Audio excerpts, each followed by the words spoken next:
Agradezco mucho la letra grande. ¿Qué hace que, aun sabiendo lo que es bueno y lo que no, nos cueste tanto ponerlo en práctica? Muchas gracias por tan preciosa reflexión, que también es una especie de confesión. Sé lo que es bueno, sé lo que es malo, pero me cuesta poner en práctica lo que es bueno. Evidentemente aquí, amigos y amigas, cuando hablamos de buenos y de malos, no estamos hablando de las películas del oeste. Cuando hablamos de buenos y de malos, no estamos hablando de política, no estamos hablando de etiquetas a los que este sistema es tan dado. Bueno y malo tiene que ver con vibración, también lo ha hablado Francisco, vibración. ¿No os habéis dado cuenta, amigos y amigas, que la vida tiene un sentido? Hoy día, además de la espiritualidad, que siempre lo ha dicho, hoy la ciencia, la astrofísica, la astronomía, la física, está indicándonos que conforme más sabemos del cosmos, más nos damos cuenta que el cosmos tiene una serie de reglas, de principios, de leyes. Más nos damos cuenta que el cosmos, el universo entero, tiene como un impulso desde su mismo origen. Hoy la ciencia se asombra de que cuando vamos teniendo información de cómo fue el universo más primitivo, más primigenio, era ya un universo muy ordenado, con unos principios, con unas leyes, con unos ciclos, que son los que hoy seguimos viendo en todo el cosmos. Y la ciencia se acerca a lo que la espiritualidad siempre nos enseñó. Todo lo que existe tiene un mismo impulso, todo lo que existe tiene un mismo principio primordial. Decía San Juan de la Cruz en uno de sus poemas, hablando de lo divino, hablando de la divinidad, decía, después de una de sus enormes experiencias místicas, decía, no sé su origen, pues no le tiene, más bien sé que es el origen de todo lo que lo tiene. ¿Que me quite el móvil? Perdón, me están indicando que el móvil está haciendo aquí alguna de las suyas. Fijaros qué forma de resumir lo que es la divinidad. Aquello que no tiene origen y es origen de todo lo originado. Hasta la ciencia se está dando cuenta que hay algo que no tuvo origen, que no tiene origen y es origen de todo lo originado. Y claro, si todo lo originado es impulsado por un mismo origen, todo lo originado tiene un sentido. En el mundo oriental se le llama Tao, el Tao. Y el Tao es el sentido de la vida. La vida tiene un sentido. Si somos capaces de poner en valor el ser que tenemos dentro, el ser que somos, lo percibiremos con claridad, que la vida tiene un sentido. Y que vosotros y yo podemos vivir la vida alineados con el sentido de la vida o a contramano del sentido de la vida. Y es otra elección que tenemos todos los días por delante. Y el que viva alineado con el sentido de la vida, vive. Y el que viva alineado a contramano del sentido de la vida, sobrevive.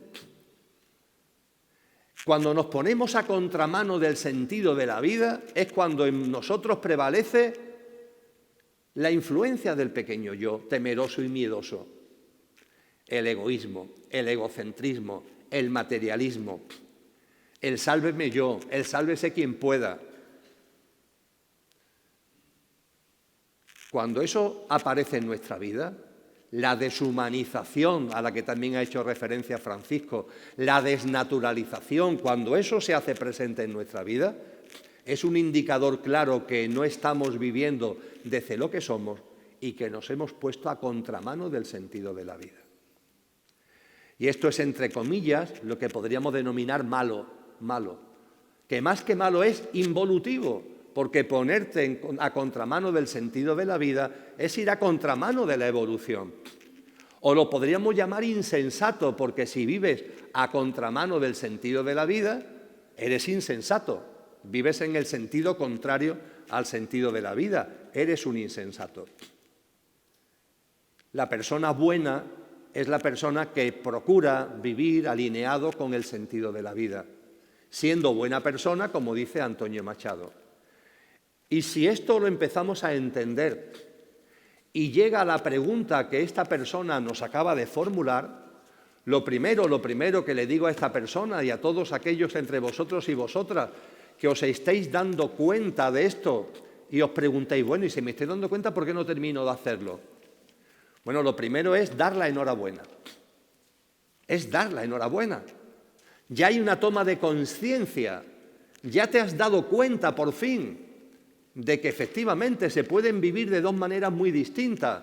El superviviente, insensato, a contramano del sentido de la vida, desde el materialismo, el egoísmo, el egocentrismo, la deshumanización o la desnaturalización, o alineado con el sentido de la vida, que es lo que corresponde al nacer de nuevo y lo que corresponde a la persona que vive. Y cuando esto nos damos cuenta, lo primero, repito, es enhorabuena. Y a partir de ahí, el trecho más largo del camino ya está recorrido. El trecho más largo del camino ya está recorrido porque ya te has dado cuenta. Ahora, ¿qué es lo que tienes que hacer? Voluntad, voluntad, tener voluntad. Tener voluntad de aplicar esto en tu vida. Y ojo, porque la voluntad tiene que estar bajo el influjo de tu ser. No es la voluntad que te enseñe el sistema, que de hecho, aunque lo llame voluntad, no es voluntad. El sistema enseña esfuerzo, esfuerzo. Y para poner en valor lo que somos, esfuerzo no se necesita. ¿Habrá algo más sencillo que vivir en coherencia con lo que somos? Lo que tiene bemoles y genera mucho esfuerzo es vivir a contramano de lo que realmente somos. Eso sí que cuesta trabajo. Rumi, el gran místico sufí, dijo: el que tiene voluntad carece de voluntad.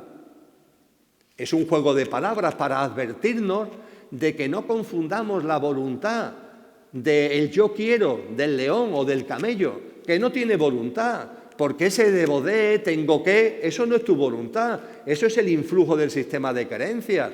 O el yo quiero del león, el yo quiero es lanzarte al mundo por lo que el sistema te dice que es lo que tienes que conseguir, eso no es tener voluntad, eso es ser estúpido. La voluntad tiene que ver con cuando te vas dando cuenta de lo que aquí estamos compartiendo, del compromiso contigo mismo para vivir en coherencia con eso. Hace falta voluntad, hace falta compromiso con nosotros mismos para que esto se haga una realidad. A esta persona, enhorabuena, hay una parte muy importante del camino que ya está hecho y ahora queda completar ese camino desde la voluntad, desde la coherencia, desde el compromiso con tu verdadero ser. Tener en cuenta que Cristo Jesús nos llama a amarnos a nosotros mismos. Algo que históricamente ha sido manipulado desde el egoísmo y el egocentrismo. Cristo Jesús nos dice: ama al prójimo como a ti mismo. Ama al prójimo como a ti mismo. Curiosamente, la frase se suele dividir en dos y la última parte se olvida. Ama al prójimo.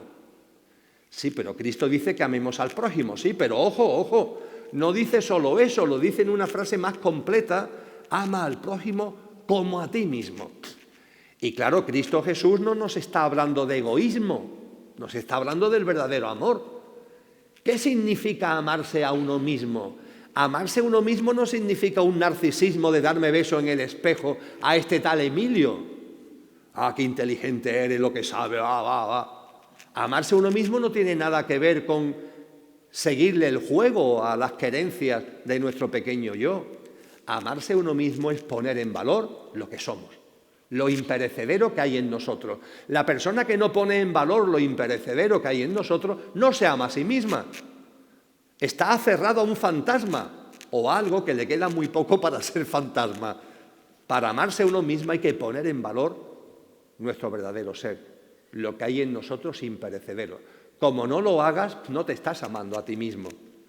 Y fijaros, ama a tu prójimo como a ti mismo. Porque si no te amas a ti mismo, si no vives en coherencia con lo que eres, ¿qué le vas a dar al prójimo? El prójimo, como se le acerque a alguien que no se ama a sí mismo, que no intente poner en valor lo que es, el prójimo va a decir, hombre, apártate de mí, por favor, quítate de en medio, no quiero tu ayuda. Porque ¿qué ayuda va a dar a otro, a alguien que está cerrado a su egoísmo, a su egocentrismo, a su pequeño yo? Hace falta poner en valor lo imperecedero que hay en nosotros, amándonos a nosotros mismos. Y a partir de ahí sí, ama al prójimo. Comparte eso con el prójimo, siendo mejor persona, sacando tu mejor versión, dando lo mejor de ti. Pero si eso no lo haces, decir que se ama al prójimo es una falacia, como tantas veces ha pasado a lo largo de la historia, donde ha habido gente que se ha lanzado por ahí diciendo que amaba al prójimo y realmente eso ha terminado en persecución, en hoguera, en inquisición y en no sé cuántas cosas más. ¿Por qué? ¿Qué puede dar aquel que dice amar al prójimo cuando no es capaz de poner en valor lo que realmente es de amarse a sí mismo? ¿Podrías hablar de los intraterrenos y de nuestra comunicación con otros seres? Lo dejo aquí por si me da tiempo. ¿Cuál es la diferencia fundamental entre una vida en supervivencia y una vida en plenitud? Creo que por lo compartido, lo que os puedo aportar ya lo he puesto sobre la mesa, aunque sea de una manera esquemática. Pero me encanta que esta persona, este amigo o amiga, haya utilizado y nos haya recordado esta expresión, plenitud, plenitud, amigos y amigas, plenitud. Es un término que se conjuga muy poco actualmente. Es como si el sistema quisiera que olvidáramos que en el diccionario hay una palabra que es plenitud. Porque la plenitud es el gozo del que vive. Y es algo imposible para el que sobrevive. El que sobrevive nunca va a alcanzar la plenitud. El que sobrevive, ¿qué es lo que espera, amigos y amigas? Ratos de bienestar. Yo me encuentro con cantidad de gente que aspira a sentirse bien, aunque sea un rato. Y aspira al bienestar. Incluso en política, a eso le han dado nombre del estado del bienestar, al bienestar. Pero fijaros, porque el truco está muy a la vista. Porque si tu expectativa, tu deseo, tu meta es el bienestar, ya me estás reconociendo que hay un malestar. Porque es una moneda, con dos caras. Si me hablas de bienestar, me estás reconociendo que hay malestar. Mañana precisamente abriremos así la conferencia en Cartagena, porque los amigos y amigas de Cartagena me han pedido que hablemos del sufrimiento. Hay que tener en cuenta que quien organiza la charla en Cartagena es la Asociación Cáncer y Vida de Cartagena, que sabe mucho de sufrimiento. Y hablaremos de sufrimiento. Y cuando mañana en Cartagena comencemos, no voy a chafar lo que voy a decir en Cartagena, no voy a hacer spoiler o como le llamen ahora en términos modernos, pero sí quiero recordar lo que comenzaré mañana allí.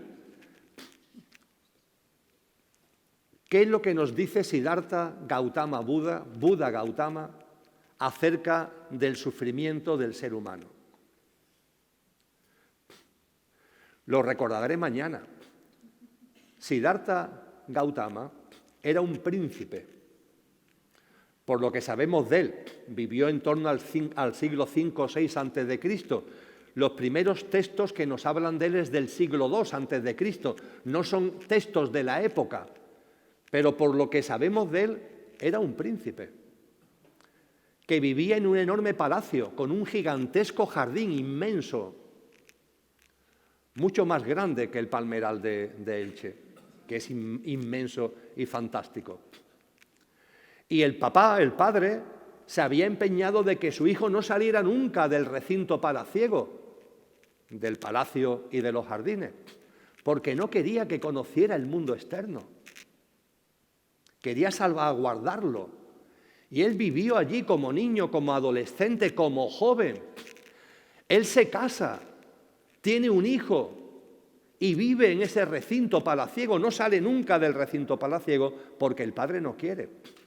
Pero hay unas circunstancias de la vida que hace que esa gran alma, porque sin duda ninguna era una gran alma, salga fuera, salga fuera. Y cuando Siddhartha Gautama sale fuera, ¿qué es lo que se encuentra? El sufrimiento. Lo que le golpea en la cara, le golpea en el corazón y le golpea en el alma es el sufrimiento. ¿Por qué se sufre tanto? ¿Por qué la gente sufre tanto? Y esa gran alma se vio convocada a indagar las razones profundas del sufrimiento humano.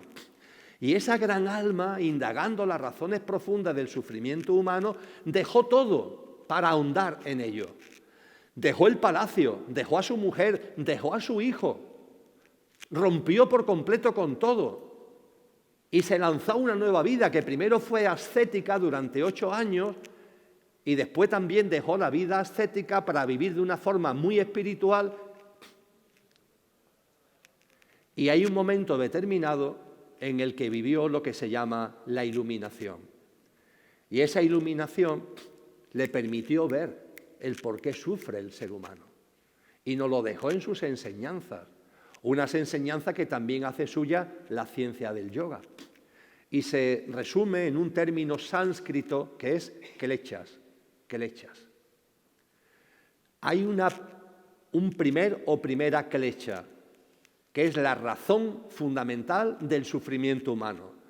Toda la indagación espiritual de Siddhartha Gautama, de Buda Gautama, lo lleva a concluir que el ser humano sufre fundamentalmente por una razón: el olvido de lo que es. Punto, se acabó. El olvido de lo que es. ¿Por qué sufrimos? Porque olvidamos lo que somos. ¿Por qué sufrimos? Porque olvidamos lo imperecedero que hay en nosotros. ¿Por qué sufrimos? Porque hemos olvidado nuestro ser. Nos dice Buda, nos dice también el yoga, esta es la primera razón del sufrimiento humano, la amnesia, el Alzheimer de lo que eres. Pensar en vosotros mismos, pienso yo en mí mismo, ¿vivimos en ese Alzheimer? ¿Vivimos en esa ignorancia de lo que somos? ¿Vivimos en esa amnesia? Desde luego, si vivimos en esa amnesia, no estamos viviendo la vida, estamos sobreviviendo. Pero claro, nos enseña Buda, es que si te aferras, si olvidas lo que eres, viene después algo, como una ficha de dominó. Si olvidas lo que eres, te crees que eres lo que no eres. No es un juego de palabras, tiene mucha hondura. Si olvidas lo que eres, te crees que eres lo que no eres. Si olvidas tu ser imperecedero, te crees que eres tu personaje pasajero. Si olvidas tu ser imperecedero, te crees que eres tu personaje pasajero, el Emilio de turno. Pero esto sigue, claro, porque al olvidar lo que eres, te identificas con lo que eres solamente de forma efímera. ¿Y en qué consiste tu vida? En satisfacer los deseos de tu pequeño yo, en darle lo que le gusta y en evitarle lo que le disgusta. Primer klecha, el olvido de lo que eres. El segundo klecha, el identificarte con lo que no eres. Y el tercer y cuarto klecha, toda tu vida consiste en darle a tu pequeño yo efímero, pasajero, lo que le gusta y evitarle lo que le disgusta. Y a eso se le llama vivir, cuando eso es simplemente sobrevivir. Cuando tú les das a tu pequeño yo lo que le gusta, a eso lo llamamos bienestar. Intentamos evitarle lo que le disgusta, pero no lo conseguimos siempre, ¿verdad? Y a eso lo llamamos malestar. Y la vida, que no es vida, es mera supervivencia, Es una dialéctica extraña, una dinámica absurda de tener el mayor número posible de ratos de bienestar y el menor número posible de ratos de malestar. Y a esto lo llamamos vivir. Y vamos por la vida, amigos y amigas, con la balanza. Una vida que es hermosísima cuando la vivimos desde lo que somos. Una vida que es una maravilla completa si la percibimos y la contemplamos desde lo que somos, pero como nos metemos en nuestro personaje olvidando lo que realmente somos, no vivimos la vida y en lugar de tener reverencia hacia la vida y en lugar de confiar en la vida, la juzgamos. En el colmo de la locura, el superviviente juzga a la vida. Y este planeta está lleno de humanos que van con una balanza en la mano juzgando a la vida. Esto está bien y esto está mal. ¿Ah, sí? ¿Y por qué? Llama que está bien lo que me gusta y llamo lo que está mal lo que me disgusta. Y van con una balanza en la mano. Aquí voy poniendo bienestar y que sea cuanto más mejor. Y en este platillo estarán los ratos de malestar, pero que sean los menos posibles. Y voy por la vida de esa manera. Esto está bien, esto está mal, esto me gusta, esto me disgusta, con esto estoy de acuerdo, con esto no estoy de acuerdo. ¿Quién no está de acuerdo o sí está de acuerdo? Tú, no, tu pequeño yo. No es tu ser, es algo efímero y pasajero que como si fuera una especie de virus te ha cogido, con lo que te identificas y te está impidiendo vivir. A aquellos que van por la vida creyendo que para evitar el sufrimiento el truco consiste en tener los mayores ratos posibles de bienestar, este platillo de la balanza, y los menos ratos posibles, las menos experiencias, etcétera, de malestar, debería enterarse de una cosa. El sufrimiento no está en el platillo del malestar, como creemos a veces. El sufrimiento está en la balanza. El sufrimiento es la balanza. Y si no tiras la balanza, no vas a salir de la dinámica del sufrimiento. Y para tirar la balanza tienes que irte a lo primero, que es salir del Alzheimer y de la amnesia de lo que eres. Dejar de identificarte con tu componente pasajero y dejar, por favor, de hacer de tu vida una gilipollez porque la tienes limitada a darle a tu pequeño yo lo que le gusta y evitarle lo que le disgusta. Eso no es vivir. Eso es simplemente sobrevivir. Y la plenitud puede llegar a nosotros cuando tiramos la balanza. Ya está bien de juzgar a la vida. ¿Cuándo nos daremos cuenta que en la vida todo tiene un sentido profundo? Que la vida nos abraza permanentemente. El pequeño yo, nuestro pequeño yo pasajero y efímero, le parece un imposible, porque como la juzga, como no es capaz de percibir que en la vida todo te está ayudando para que salgas del Alzheimer, para salir del Alzheimer, para salir de la amnesia de lo que somos, nuestra gran aliada es la vida. Y la vida nos pone experiencias, vivencias, que podemos calificar con nuestra mente de negras o de blancas, de positivas o de negativas, pero todas ellas, si vienen a nuestra vida, tienen un sentido profundo para que salgamos de la idiotez, para que salgamos de la sandez, para que salgamos de la amnesia, para que recordemos lo que somos. Vuelvo a San Juan de la Cruz. San Juan de la Cruz nos habla de la importancia de las noches oscuras, que no temamos las noches oscuras. Porque las vivencias que nuestra mente califica de negativa o las vivencias que nuestra mente califica de positiva, si llegan a nuestra vida es para ayudarnos en el proceso de recuperar la memoria de lo que realmente somos. Y ese es el camino de la plenitud. Una plenitud que está a nuestro alcance y que deberíamos no olvidarla nunca. La plenitud que consiste en la felicidad incausada. La felicidad incausada. El pequeño yo cree que ser feliz se debe a cosas, a circunstancias. Yo soy feliz si me toca la lotería. Yo soy feliz si la persona que amo me corresponde. Yo soy feliz si gana mi equipo de fútbol. Yo soy feliz. ¿A eso lo llamas felicidad?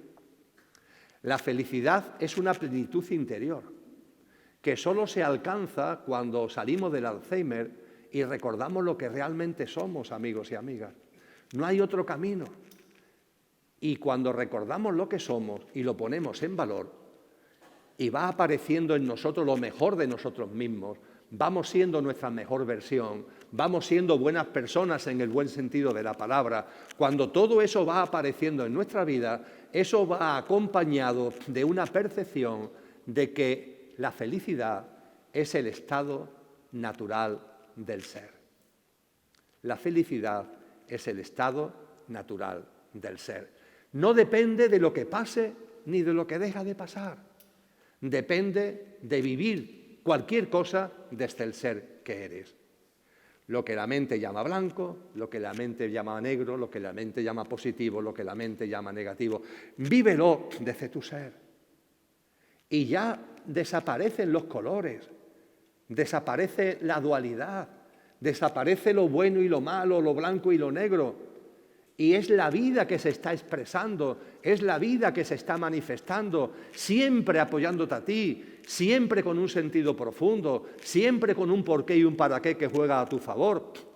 Y vas percibiendo, va surgiendo en ti eso que en el cristianismo se llama gracia, gracia. Tampoco se ha hablado ni en Madrid, ni en Barcelona, ni en Canarias de la gracia. Ese estado de plenitud al que estamos convocados por Cristo, al poner en valor lo que realmente somos. Es lo que el budismo denomina Ananda, un estado de bienaventuranza. Es lo que el hinduismo denomina Shanti, una profunda paz interior. Y ese estado de bienaventuranza, ese estado de gracia, ese estado de paz interior, ese estado de plenitud, que cuando llega, llega y ya nunca más desaparece, da igual lo que pase en nuestra vida, da igual la circunstancia de la vida, vivimos en gracia, vivimos en la bienaventuranza, vivimos en felicidad incausada. El único camino para llegar a esa plenitud es salir de la amnesia, salir del olvido de lo que somos y vivir cada vez más desde la presencia y en coherencia con eso imperecedero que hay en cada uno de nosotros. Cuando hablas de sobrevivir, ¿te refieres a vivir sin conciencia? Considero que nuestro ser, nuestra esencia es efímera y pasajera. Contestada. Aquí mismo me dicen que ya está contestada. ¿Qué herramientas daría para conocer a nuestro ser? Preciosa esta cuestión. ¿Cómo podemos conocer a nuestro ser? Reflexionar sobre esta pregunta. Lo que voy a decir no es para ridiculizar, por favor, a la persona que lo ha hecho, porque lo que esta persona expone ahí nos pasa a todos. ¿Habrá mayor estupidez que preguntarse cómo puedo conocer a mi ser? Fijaros en el Alzheimer en el que estamos, ¿a dónde hemos llegado? Que nos preguntamos cómo puedo conocer a lo que soy. ¿Qué pasa aquí? Aquí hay un cortocircuito muy raro, ¿no os dais cuenta? Porque lo que soy, que si es lo que soy, debería ser innato, debería ser natural. No habría que buscarlo si es lo que soy.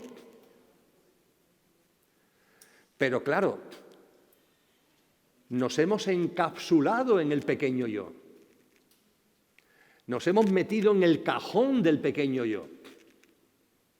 Y ahí metido en el cajón del pequeño yo, cuando vislumbramos que puede haber algo más, nos preguntamos, ¿y cómo podemos vivir, descubrir y vivir desde lo que soy? Para vivir desde lo que somos, lo único que tenemos que hacer es dejar de vivir desde lo que no somos.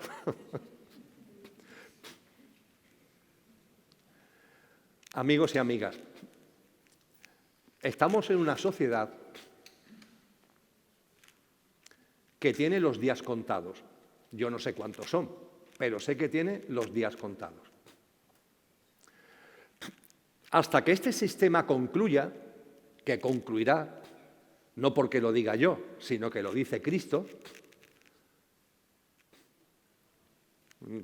Si alguien tiene algún tipo de duda, por ejemplo, que vaya al capítulo 24 del Evangelio de Mateo, donde habla con claridad del final de esta generación humana y de las señales y de cómo será el final de esta generación humana. Cuando percibimos que este sistema tiene los días contados, Cristo nos dice, ojo, hasta que llegue el momento de su conclusión, tendréis que convivir con este sistema. Porque será global, porque estará en todos sitios. Hace 2000 años no pasaba esto, ¿eh? El sistema no cogía todo el planeta. Hoy sí. Es como si Cristo hace 2000 años, hablando con sus discípulos, nos estuviera hablando a nosotros, porque nos habla de un sistema que llega a todos sitios, que todo lo abarca, que todo lo contamina. Y Él nos dice, con este sistema, hasta que termine, hasta que concluya, vais a tener que convivir. Pero, por favor, no seáis cómplices, porque una cosa es la convivencia y otra cosa es la connivencia. Convivir con el sistema hasta que se derrumbe, vais a tener que convivir.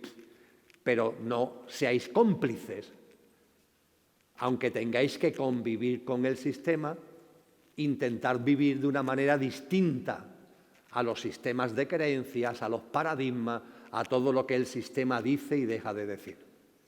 Pero ciertamente, hasta que este sistema caiga y aparezca un nuevo ciclo humano, tenemos que convivir con él. Pero repito, no caigamos en la complicidad, ¿vale? Y para convivir con él o conviviendo con él, es evidente que se necesitan aquí ahora una serie de cosas. Para eso que llamamos vivir con dignidad.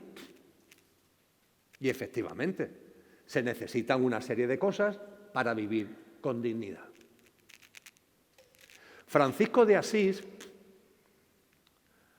una figura preciosa para entender lo que significa seguir el camino de Cristo, Francisco de Asís, que el 3 de octubre próximo vamos a conmemorar su 800 aniversario, Francisco de Asís, advirtiéndonos de que con este sistema hasta que desaparezca hay que convivir, pero para no ser cómplices, para no caer en la connivencia, él acuñó una frase que es una preciosidad. Necesito poco y lo poco que necesito, lo necesito poco. Necesito poco y lo poco que necesito, lo necesito poco. Bien, estamos hablando ni más ni menos que Francisco de Asís. Vosotros y yo no estamos a la altura álmica de Francisco de Asís. Y por tanto, tenemos que moderar quizás en nuestra plasmación de vida esta frase tan preciosa, este legado tan hermoso que nos dejó Francisco de Asís. Entonces podemos decir, hombre, yo poco no necesito. Necesito algo más que poco. Y ese algo más que poco que necesito, lo necesito algo más que poco. Perfecto. Cuando se trata de dejar de vivir desde lo que no somos, cuando se trata de que lo que somos empiece a aparecer en nuestra vida, vamos a tener como telón de fondo lo que nos enseña Francisco de Asís, aunque nuestra práctica sea más moderada y no lleguemos todavía a lo que Francisco de Asís dice. Pero por decirlo más claramente, oye, que no estamos en condiciones de vivir en el necesito poco y lo poco que necesito lo necesito poco, bueno, vamos a ir avanzando, ¿vale? Pero vamos a ir dejando el necesito mucho y lo mucho que necesito lo necesito mucho, ¿vale? Vamos a dejar de vivir en la estúpida creencia de que necesito mucho y lo mucho que necesito lo necesito mucho. ¿Tú quieres que tu ser verdadero vaya entrando en escena? Olvídate de necesitar mucho y necesitar mucho lo mucho que necesitas. Este sistema nos insiste en todo lo contrario. Este sistema que además nos tiene en la escasez, utiliza la escasez como tornillo que nos va apretando para que cuando vamos de alguna forma teniendo algo, para que la escasez siga estando en nuestra vida, necesitamos más. Y es muy difícil tener una vivienda actualmente, sin ningún tipo de dudas. Pero es curioso que la gente que tiene una vivienda quiere tener otra. Y lo que es más grave, que los que tienen una y ya tienen otra, quieren tener otra. ¿Pero a dónde vas? En esto consiste vivir, en acumular, en retener, en poseer. Vamos a reírnos de esta forma de vida, por favor. Vamos a recuperar la risa como disolvente. Vamos a tirar también esta estupidez. Si antes tirábamos la balanza de juzgar la vida, vamos a tirar también esta estupidez de ir por la vida en esta dinámica ridícula de acumular, retener, poseer. ¿Vivir dignamente? Pues sí, claro. Y este sistema tiene una serie de exigencias, entre comillas, pero con sentido común, que como nos han advertido tantas veces, es el menos común de los sentidos. Y es que muchas veces la espiritualidad consiste en tener sentido común, en tener sentido de la medida, el media virtus del que nos habló Aristóteles. Ten sentido común. El sistema intenta que no tengas sentido común, llevarte siempre a los excesos. Tener, retener, poseer, acumular, velocidad, correr, conquistar, alcanzar. Y además, claro, hay que tener en cuenta que si no haces eso, eres un perdedor. El lenguaje de Hollywood, ¿no?, que ha llegado a nosotros. Los winners y los losers, los ganadores y los perdedores. Ganador o perdedor. En la dinámica ganadores y perdedores, todos son perdedores. Mirad, por favor, a aquellos que, según los parámetros del sistema, deberían ser felices.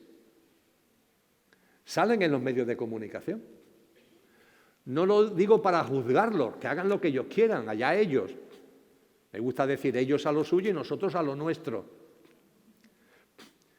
Pero tenemos que tener ojos para ver, observar a esas personas que están en la cúspide de lo que se puede alcanzar según los parámetros de este sistema.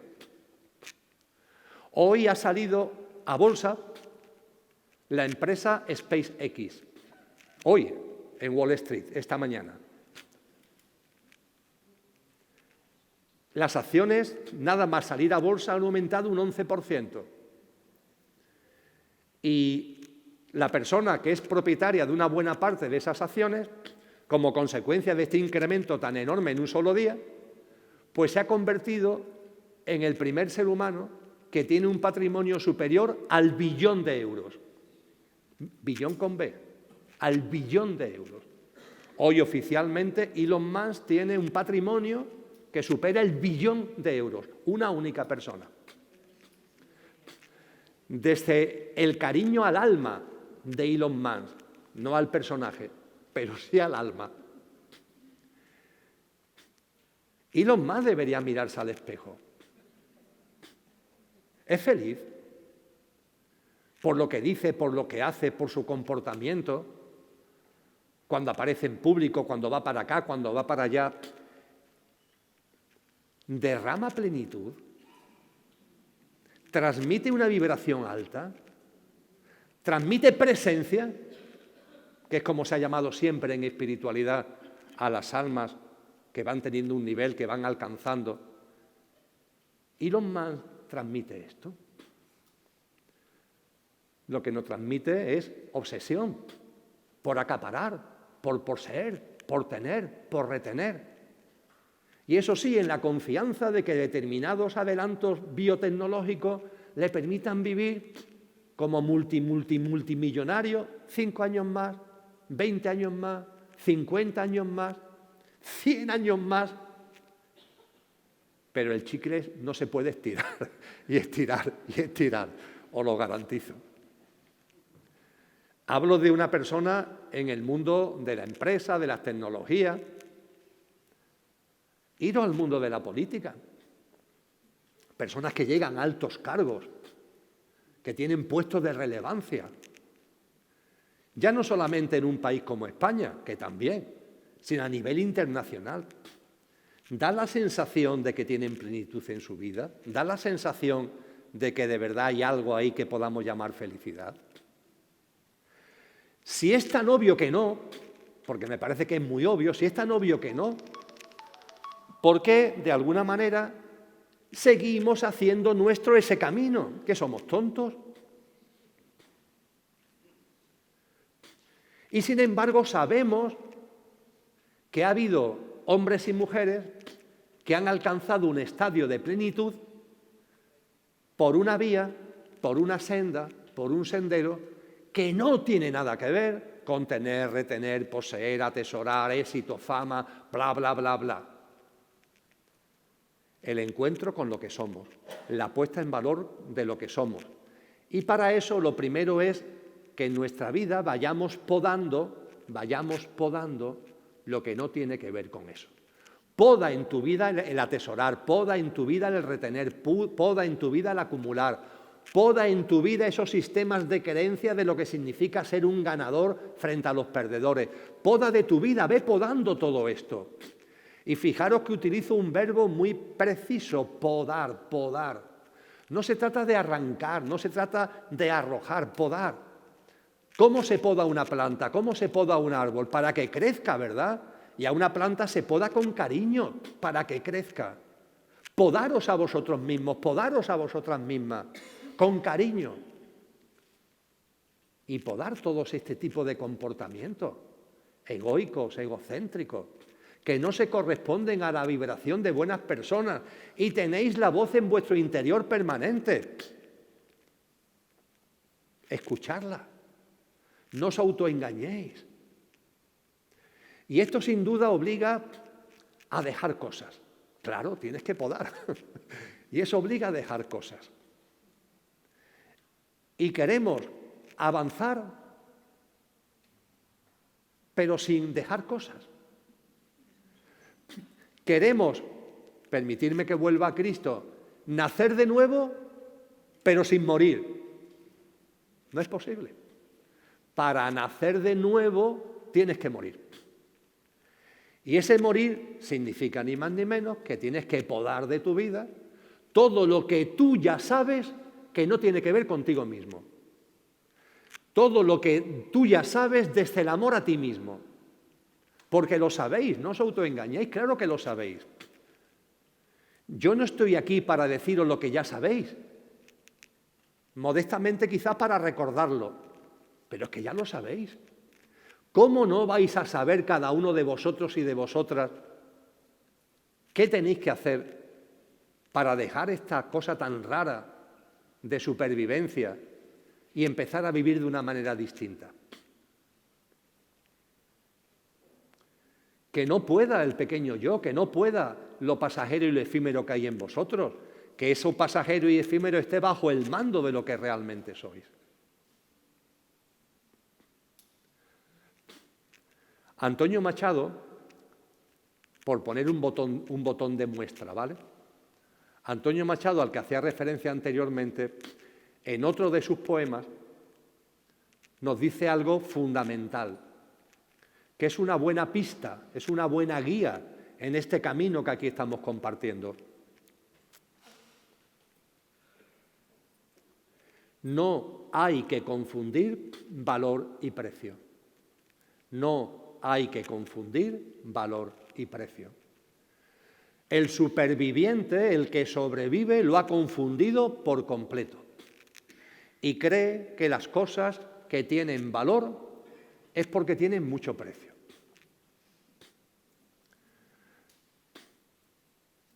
Creen que las cosas que tienen valor son las joyas que no sé quién tiene guardado en una caja fuerte y que la Guardia Civil descubre. ¿De verdad eso es lo que tiene valor? ¿De verdad lo que tiene valor en la vida son unas piedras preciosas engarzadas con oro? ¿Eso es lo que tiene valor en la vida? Sí, precio tiene, pero ¿eso es el valor?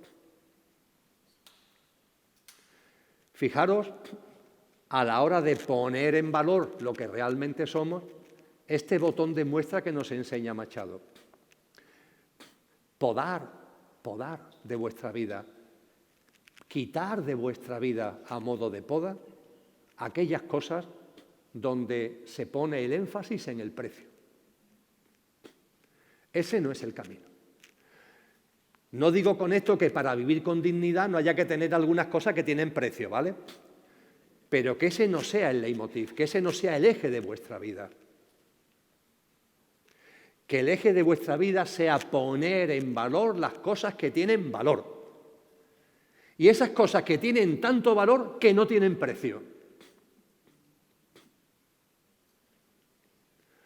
Qué difícil se nos hace, porque además parece que incluso son frases retóricas, como de gente drogada o bebida o fumada, ¿no? El ejemplo, una puesta de sol, un atardecer, aquí en estas preciosas playas del Mediterráneo. Eso tiene tanto valor que no tiene precio. La relación de amistad, la relación de amor con otra persona. Mi relación con Manuel no tiene precio. No hay precio posible. Tan difícil nos resulta en la vida de cada uno darnos cuenta de aquellas cosas que tienen tanto valor que no tienen precio y ponerlas como prioridad. No digo que no haya algunas también ahí que tienen precio, pero que no sean la prioridad. Nos decía Cristo Jesús en el Sermón de la Montaña, ni más ni menos. Nos dice Cristo Jesús, donde tengas tu tesoro, tienes tu corazón. Y nos autoengañamos. Hay gente que cree que aunque mi tesoro, es decir, lo que a mí, mi objetivo, mis metas, lo que me llama la atención, mis prioridades son A, pero mi corazón está en B. No, por favor, no te autoengañes. Si tu tesoro es A, tu corazón está en A. Si tu prioridad, tus preferencias, tus intereses, lo que de verdad te importa es lo material, en el sentido amplio del término, son las cosas que tienen precio, tu corazón está ahí. Y un corazón que está ahí es pobre. Se produce esta contradicción curiosa, que cuando lo que nos interesa es la riqueza, en el sentido amplio del término, el corazón, el tesoro es la riqueza, el corazón está ahí y ese corazón es un corazón pobre. Que tu tesoro no sea ese, que tu tesoro no sea el tesoro que te enseña este mundo, este sistema, que sea el que nace en tu interior, en tu verdadero ser, tu mejor versión, lo mejor de ti mismo. Pon eso en valor. Cultivar eso en el día a día, pon eso en valor. Cultivar la empatía, cultivar la solidaridad, cultivar la cooperación, cultivar el amor a uno mismo, que no se nos olvide. Por cierto, a propósito de cultivar el amor a uno mismo, no quiero dejarlo, aunque mañana lo haré en Cartagena, no quiero dejarlo aquí de pasada. El amor a uno mismo también significa que nos amemos a nosotros y que nos dejemos de castigar y culpabilizar continuamente. También eso pertenece al pequeño yo y no tiene nada que ver con vuestro verdadero ser. Yo veo a muchas personas que sufren y sufren por lo que vivieron. Es que me pasó esto, es que me pasó aquello, o es que hice esto, o es que hice aquello. Y eso me origina mucho dolor, eso me origina mucho sufrimiento. Mirad, el amor a vosotros mismos, poner en valor lo que sois, significa coger todo lo vivido, todo, acogerlo con agradecimiento y con amor. Por favor, esta hipótesis para vuestra consideración, reflexionarla, porque es un bálsamo para el corazón y para el alma. todo lo vivido, lo que me han hecho y lo que yo hice, que me puede originar dolor o sufrimiento, que lo recuerdo y ese recuerdo me trae dolor y sufrimiento. Todo eso, repasar vuestra vida. ¿Qué puede haber aquí en el aquí ahora que estáis en esta sala conmigo? ¿Qué puede haber en vosotros que origina dolor, que viene del pasado, de algo que vivisteis, de algo que hicisteis, de algo que os hicieron? Si hay en vuestra vida algo de esto, dale la vuelta por completo al argumento. Dale la vuelta al chip. Acogerlo con amor y con agradecimiento. Recordar, por favor, que lo que hoy somos se lo debemos a todo lo vivido, sin excepción.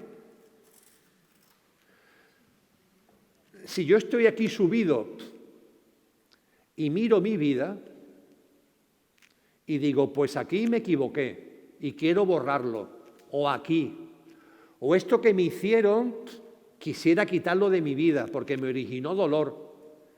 Bueno, pues en cuanto que quitéis cualquiera de estas cosas, sabéis lo que pasa, ¿verdad? Que os caéis del balcón. Si estáis aquí hoy mirando todo esto, es porque todo esto ha contribuido a que estéis aquí hoy. Todo. Y en cuanto que una sola cosa la quitéis, os caéis. Lo que somos se lo debemos a todo lo vivido.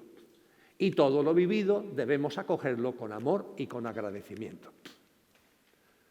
Lo que pueda haber en vuestra vida, por hechos propios o hechos que os hicieron a vosotros, que esté ahí con una densidad, que esté ahí como una piedra en el zapato, permitidme la expresión, acogerlo con agradecimiento, con amor, y se disuelve de verdad. Es un disolvente absoluto desde el agradecimiento y desde el amor.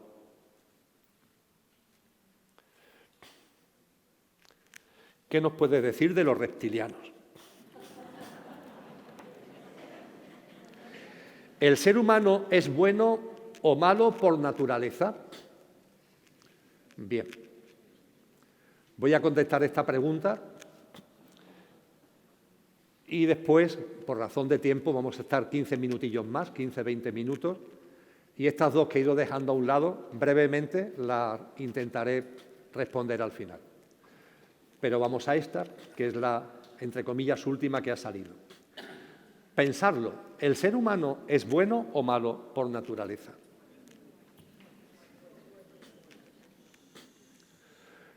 Lo primero a reflexionar a este respecto es qué es el ser humano. Si no, no podremos responder a si es bueno o malo. Primero tendremos que recapacitar, reflexionar qué es el ser humano. Desde la conciencia, desde el conocimiento de nosotros mismos, el ser humano es ni más ni menos que una perfecta conjunción de lo imperecedero y de lo perecedero, de lo permanente y de lo efímero. El ser humano es una perfecta conjunción de lo que en algún momento va a morir y de aquello que no va a morir. Este ser humano que está aquí sentado es una perfecta conjunción de un ser imperecedero aquí encarnado y del personaje en el que está encarnado, que es pasajero y efímero. Y esto es el ser humano completo, una perfecta conjunción. Una perfecta conjunción de ser y estar. Nuestro idioma nos permite diferenciar con toda claridad entre ser y estar. Hay otros idiomas que no lo hacen, ¿eh? En inglés está el verbo to be, que significa ser y estar. ¿Cómo que significa ser y estar? Sí, depende del contexto. Bueno, para nosotros no depende del contexto. Una cosa es ser y otra cosa es estar. El ser humano es una perfecta conjunción de ser, imperecedero, y estar, el personaje, pasajero y efímero. ¿De acuerdo? Cuando hablamos de si el ser humano es bueno o malo por naturaleza, la respuesta a la pregunta es tan simple: ¿quién lleva el mando de tu vida? ¿Quién lleva el mando de tu vida? Si el mando de tu vida está en el ser y el estar, el personaje, está al servicio del ser, el ser que es divino, ese ser que es de altísima vibración, inevitablemente va a derrochar bondad, inevitablemente va a derrochar acciones, actuaciones de alta vibración. No puede ser de otra manera.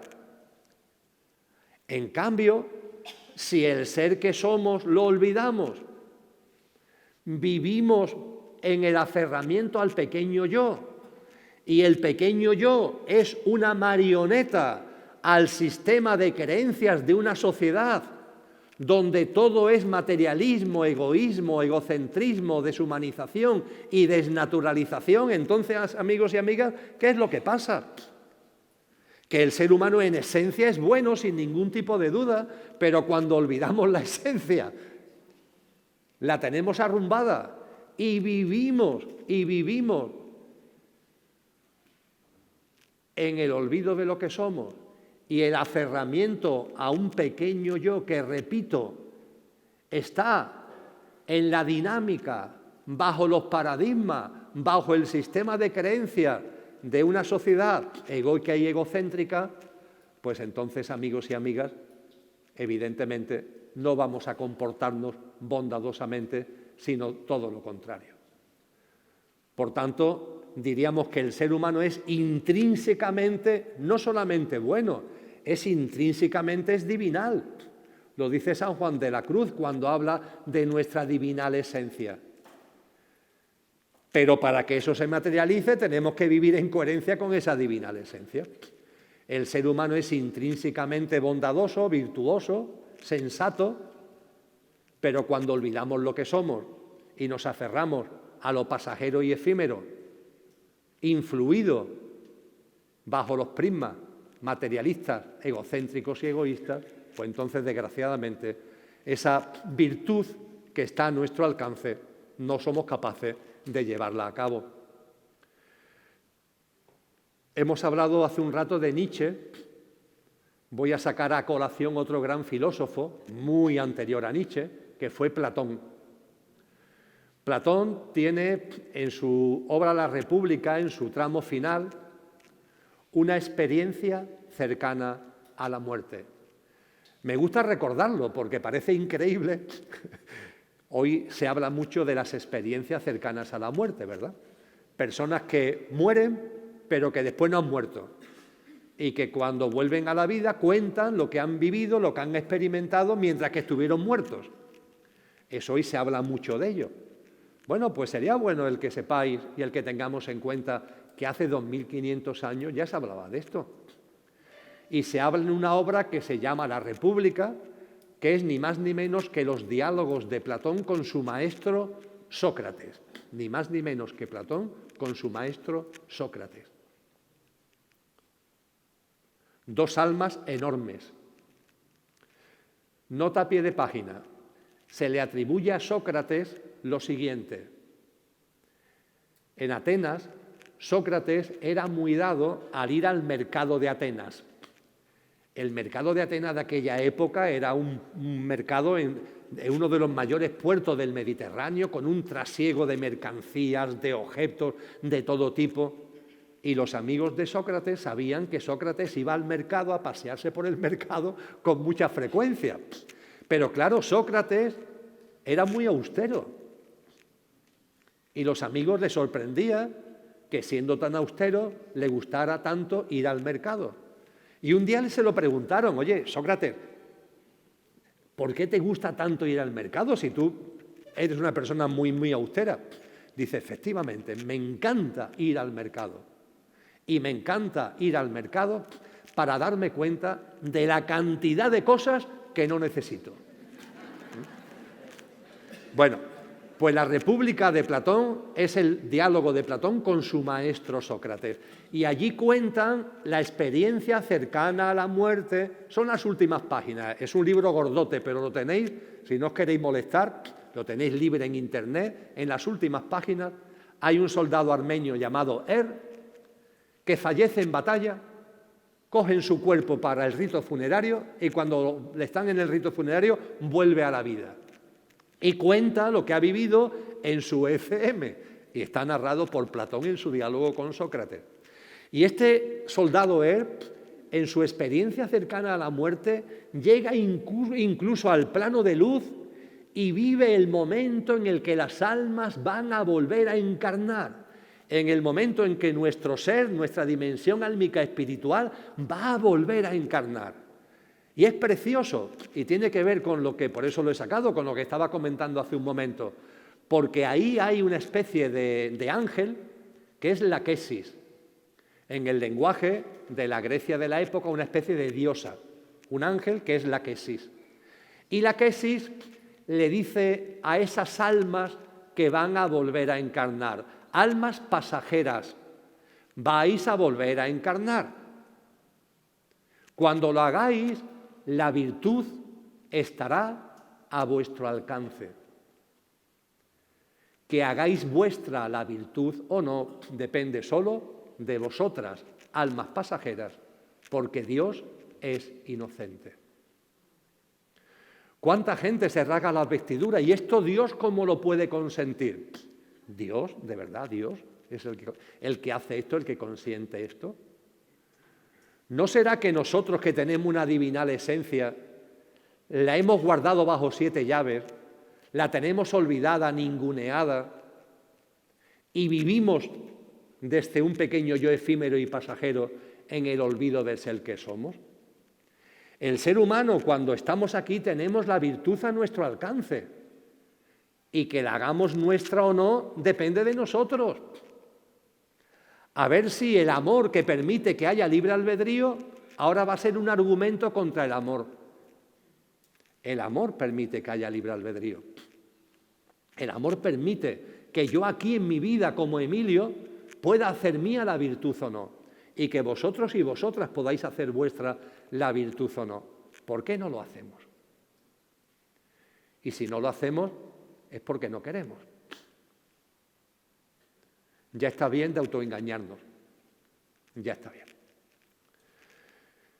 Y en este tramo final, fijaros que han aparecido intraterrenos y reptilianos. Estoy convencido que en las muchas preguntas que han quedado, estoy convencido, con lo que hemos puesto sobre la mesa, habremos dado reflexiones, consideraciones que ayudan también a esas otras cuestiones que, por motivos lógicos de tiempo, no vamos a poder desarrollar. Pero con brevedad, ya que han salido estas dos cuestiones, intraterrenos y reptilianos, lo comparto con brevedad.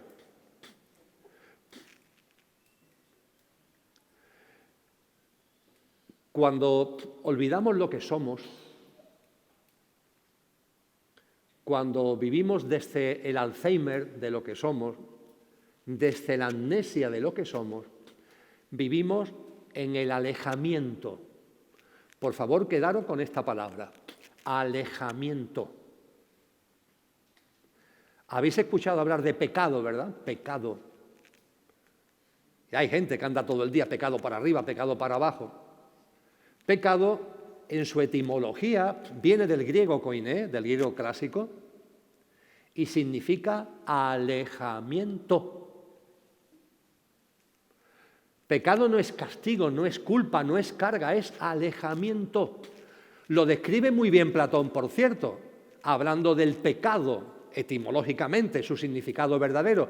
Él dice que es como lanzar una flecha que debe dar en la diana, y en lugar de dar en la diana, no da en la diana, y además de no dar en la diana, sigue su trayectoria y se aleja de la diana. ¿Veis la imagen? La flecha, en lugar de dar en la diana, no da en la diana y se aleja. Este alejamiento es pecado. Pecado es alejamiento. Y el pecado por antonomasia es el alejamiento de lo divinal y de lo sobrenatural. El alejamiento de lo divinal y de lo sobrenatural. Esta sociedad enseña, influye, nos machaca para que pequemos, entendiendo por pecar lo que realmente pecar significa, que no es lo que nos dicen las religiones dogmatizadas, sino que es alejarte de lo divinal y de lo sobrenatural. Y como nos hemos alejado de lo divinal y de lo sobrenatural, no vemos, amigos y amigas, no vemos. Es como si tuviéramos un velo que nos impide ver. Cuando ponemos en valor nuestro verdadero ser, vamos saliendo del alejamiento, vamos saliendo del pecado. Cuando vamos viviendo desde la coherencia con lo que somos, siendo nuestra mejor versión, siendo buenas personas, vamos saliendo del alejamiento. Y en la medida en que vamos saliendo del alejamiento, el velo se va abriendo, el velo se va abriendo. Y grandes hombres y mujeres, grandes almas, que este velo se ha abierto, nos han dicho, nos aseguran que hay una realidad mucho más amplia que la que podemos ver cuando tenemos el velo delante. Estamos llamados, amigos y amigas, a ver a los ángeles. Y yo sé que esto suena como locura y quizás no sea la mejor forma de terminar la charla, con algo que bajo todo el prisma de esta sociedad es una auténtica locura. Pero como entiendo que es una gran verdad, lo someto a vuestra consideración. Hay ángeles y otros muchos órdenes celestiales. Y cada uno de vosotros tiene un ángel que os guarda. No es lo que nos dice el dogmatismo religioso, que tú tienes tu ángel de la guarda. No, por favor, también aquí tú, mí, tú. No, un ángel se las basta para muchos de nosotros, ¿sabéis? Un ángel se las basta para muchos de nosotros. No sé cuántos exactamente, pero sé que para muchos. Por tanto, no se trata de que yo tenga mi ángel de la guarda, no. Yo no tengo mi ángel de la guarda. Ahora bien, yo sí tengo un ángel que me guarda. Y vosotros y vosotras también. ¿Por qué no lo vemos? Por nuestro alejamiento. Porque nos hemos alejado de lo divinal y de lo sobrenatural. Ese famoso pecado original, Adán, Eva, ¿quién no ha oído hablar de eso, verdad? Ese pecado original es el momento en donde las almas encarnadas en el género humano empezamos a alejarnos de lo divinal y de lo sobrenatural.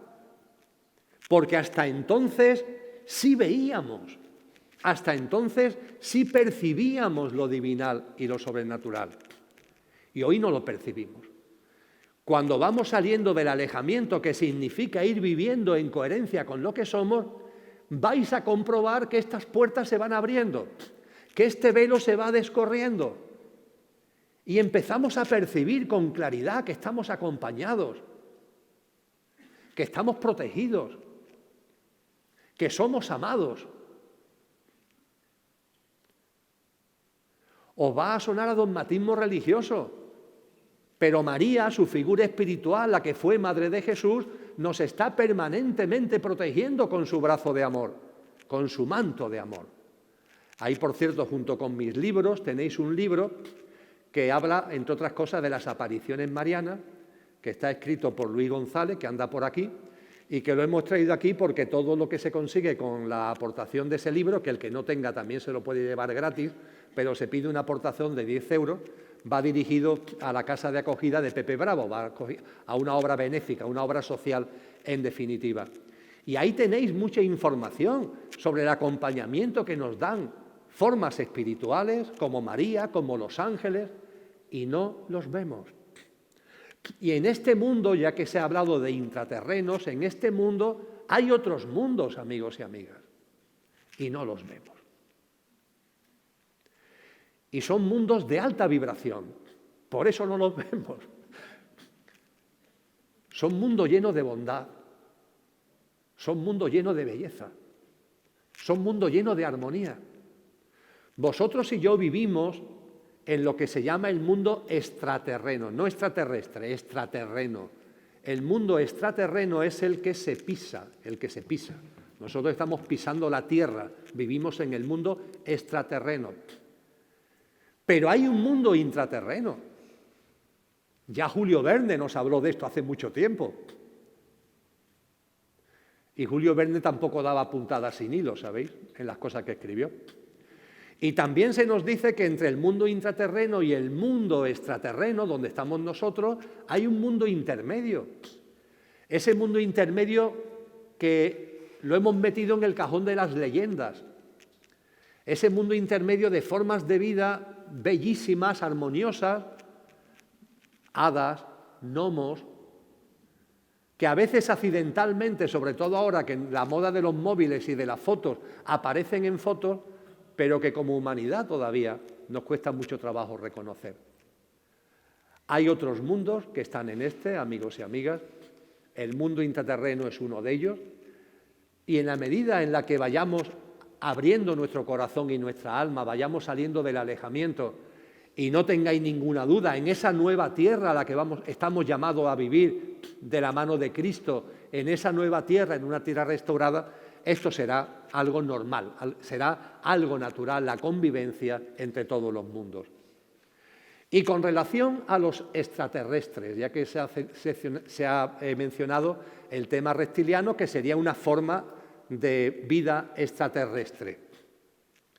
Cuando se habla de civilizaciones humanoides extraterrestres, se habla de civilizaciones humanoides.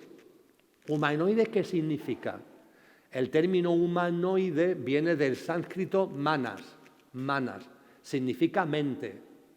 Una forma de vida humanoide es una forma de vida que tiene capacidades mentales potentes.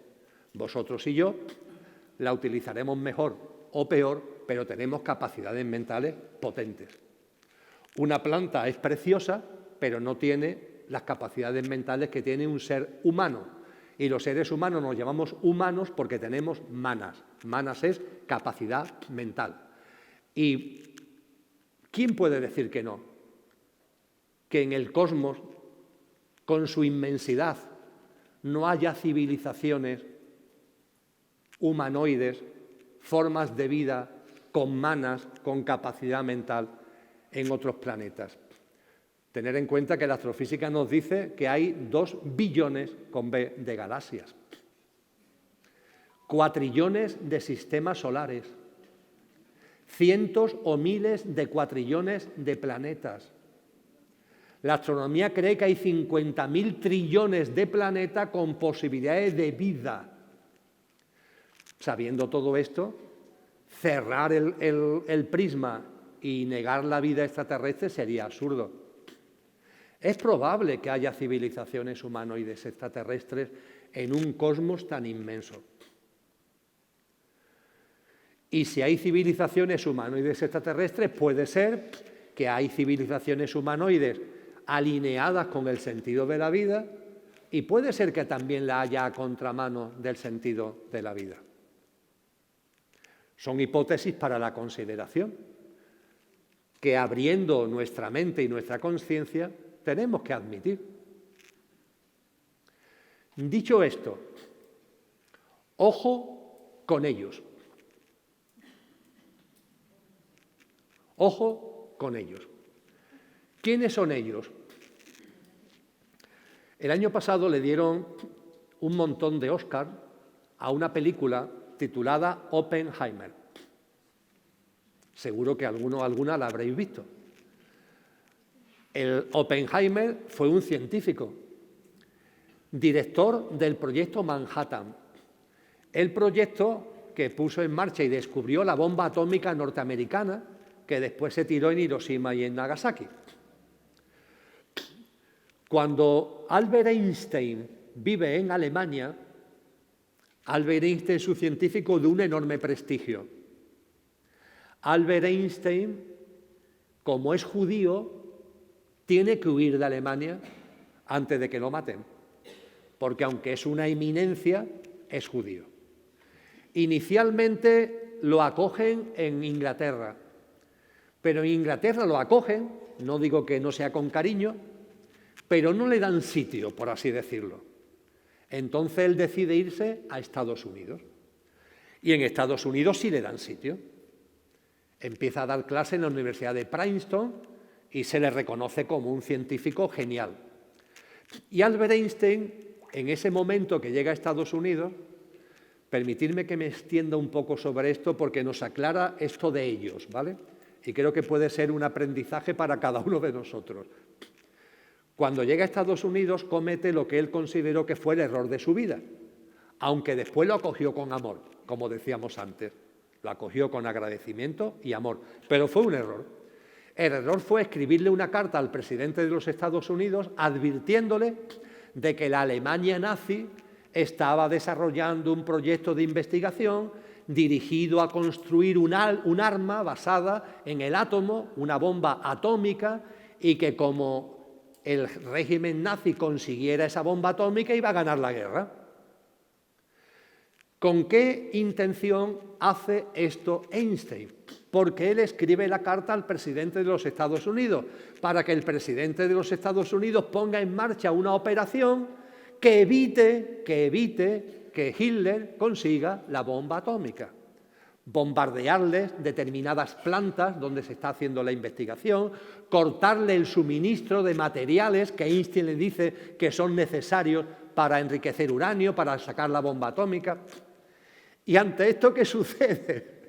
Que el presidente de los Estados Unidos, más que poner en marcha una estrategia para que los nazis no tengan la bomba atómica, la conclusión que llega es que nosotros vamos a hacer la bomba atómica antes que los nazis. Por favor, no. Einstein se dio cuenta que había multiplicado el problema, que si antes el problema era uno, ahora el problema son dos. Él no había alertado para que Estados Unidos se pusiera en una carrera armamentística y tener la bomba atómica antes que los nazis. Lo había alertado para que se evitara que los nazis tuvieran la bomba atómica, no para que hubiera dos bombas atómicas. Y comienza una carrera tremenda para ver quién es el primero que consigue la bomba atómica. Y el presidente de los Estados Unidos le dice a Albert Einstein que dirija a él el proyecto, como gran científico que lo ha alertado, que lo dirija. Y Einstein dice que él no va a dirigir ese proyecto, que él no quiere que haya bomba atómica, que su intención no es esa. Entonces el presidente de los Estados Unidos nombra responsable del proyecto a Oppenheimer, ¿vale? Y Oppenheimer, ya nombrado como responsable del proyecto Manhattan, mientras que están haciendo las instalaciones en el desierto, Oppenheimer se instala en el campus de la Universidad de Princeton, donde mira por donde también está Albert Einstein. Y lo vemos en la película dos veces. Al principio de la película, cuando Oppenheimer llega al campus de Princeton, está en un ventanal y ve que está Einstein en el campus, que tiene un lago, y un lago, mucho césped, en medio del césped un lago, en el lago hay patos, y Albert Einstein está el hombre muy tranquilo, en soledad, echándole pan a los patos. Lo ve Oppenheimer desde el ventanal de su despacho y baja para saludar a Albert Einstein. Oppenheimer tiene al lado una especie de espía político que lo sigue a todos lados. Y también se va detrás de él cuando va a ver a Albert Einstein. Ya cuando está muy cerquita de Albert Einstein, Oppenheimer le dice a este que lo está siguiéndome que se esté quieto, ¿no? Que él quiere hablar con Einstein con tranquilidad. Entonces se acerca Oppenheimer a Albert Einstein, se saludan y hay una conversación que no aparece en la película.